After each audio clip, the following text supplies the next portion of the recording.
Now, from your breaking news leader, this is KKTV 11 News at 5:30. Right now, police are searching for a car involved in a hit-and-run crash. They tell us the driver hit a motorcycle before taking off. What we know about that crash tonight. Good evening. Thanks for joining us. I'm Kayla Elenes. We're glad you're with us. New tonight, police are searching for a car involved in a hit-and-run accident.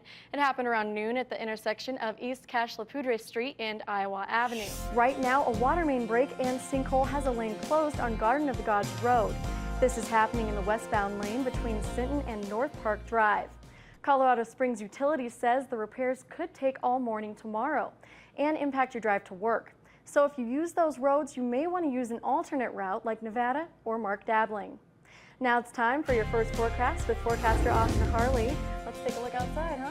Yeah, it definitely was a hot one out there today, Kayla. If you take a look at our high temperatures right now, look at how hot it was today in the Springs. 90 degrees and 98 in Pueblo, 99 in La Junta as well, and 86 in Lamar. Coming up here in a little bit after the break, we'll have full details on what you can expect coming up here for the rest of your 7-day forecast, as well as what the haze is looking like the rest of the week. Kayla, back to you. New at 5:30, things are returning to normal in Pueblo on a popular street where the SWAT team was called out. Pueblo police tell us they issued what's called a safe perimeter to make an arrest. It happened near exit 94 on southbound I-25. Dozens of people came together for a memorial service today, honoring 2 journalists who were killed. The Roanoke, Virginia station WDBJ held the service for Allison Parker and Adam Ward today. The 2 were murdered on air while doing a live interview last week. Jeremy Roth has the story. The 3rd victim in Wednesday's shooting, Vicki Gardner, is still recovering from her injuries.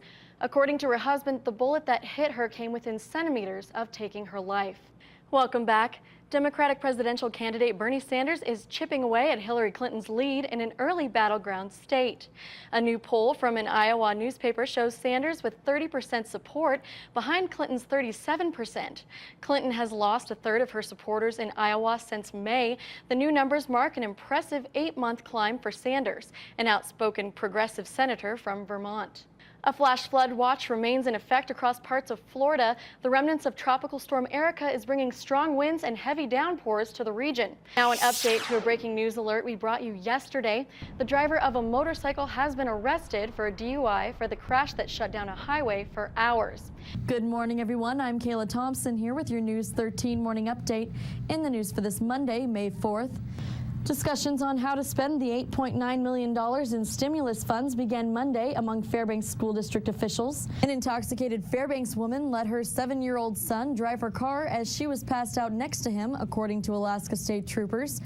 Thanks, Amy. I'm here on the set of Cinderella and the Prince, where the cast of 42 is preparing for opening night. Participants say the program is a great way to help keep the place we live looking its best. It may seem to most residents who have lived in the Fairbanks or surrounding areas for a number of years that we live in a fairly honest community. Though this may be true to an extent, times have changed and the number of thefts in the area are continuing to rise. The village of Eagle is still feeling the impact of the flood that took place in early May.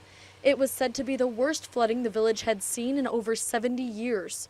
Eagle Village Chief Joyce Roberts says she watched as her village was destroyed. I'm here at the courthouse and a verdict has been reached in the case of the state versus Jessica Paul.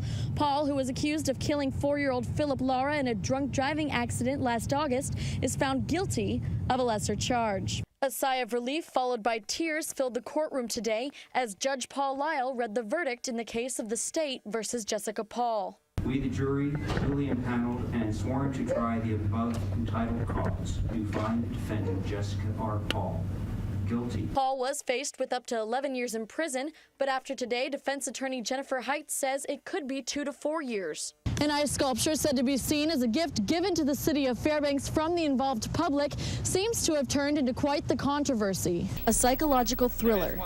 That's what you can expect from the movie turned play, Wait Until Dark. While other places rely on power plants and generators, Chena Hot Springs relies on their own source of energy.